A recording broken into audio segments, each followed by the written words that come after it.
spoke to somebody in the coaching fraternity right after the game. And they know some people that coach at Oregon. And they was telling me, they said, man, I've never heard from another assistant coach of how much information was being given to that staff about, I'm being real with it, about game planning against Colorado so they can beat them. Everybody was stacked. They was stacking. That's the reality of it. I ain't making this up. No. I ain't gonna disclose no names, but y'all know who I'm talking about if you watch it. So, right here. All right. So right there, that was Keyshawn Johnson on Undisputed saying that that he heard, that basically college coaches are helping. That was helping Coach Dan Lanning at Oregon prepare for the game.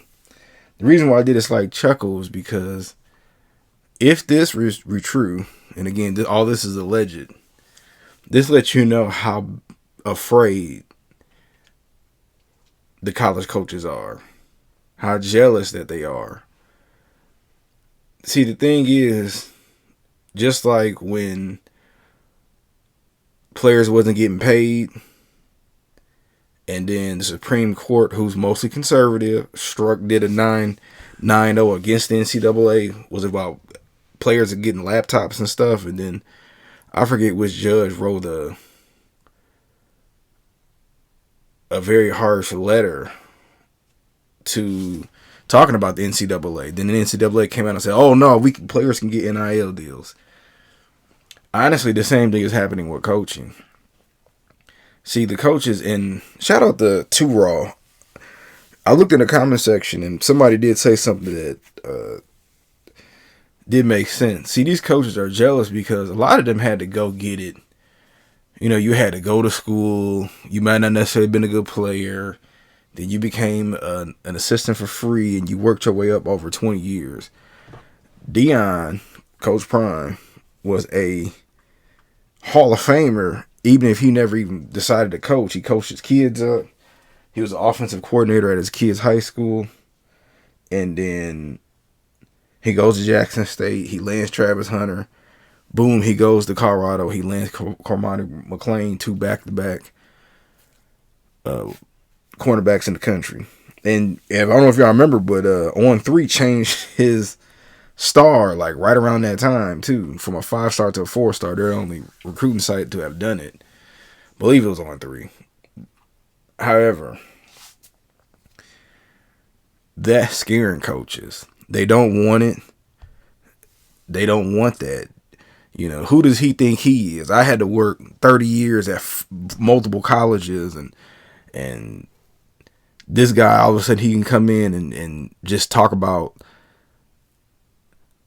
him not using the play. Deion doesn't need the players. If Deion retired today, he's one of the best players that ever played the game. People are mad about that because he's one of the best players and he can recruit. When Travis Hunter went to HBCU, that woke everybody up. And my thing is, for the coaches who feel some kind of way, it's a simple solution. As Beanie Siegel said in State Property, you get down or you lay down. When Japanese had those zero planes in World War II, the Americans, we adapted to it. When you see other companies become innovative, like you might see, I'm trying to think of a couple companies. I don't know. You might see 2 different companies go organic, start selling organic meats all of a sudden. Because you got to be competitive. Y'all got to figure out what these kids want. It ain't about y'all. It's about the players. Deion's realizing that, and Deion can literally call somebody and be like, "Yep, come play for me." They already said that players are calling them to say, "Can we come play?" Y'all better figure out what these players want, because y'all been taking advantage of people for a long time. And I'm gonna shout out to Raw again. He did say Deion's like the Jackie Robinson Yeah, I mean, there was always coaches, but no, there's never been a coach, a black head coach that's as confident or outspoken as Dion, and we all know that just rubs people the wrong way. But all that being said, this just lets you know how shook the college football world is. But what y'all think?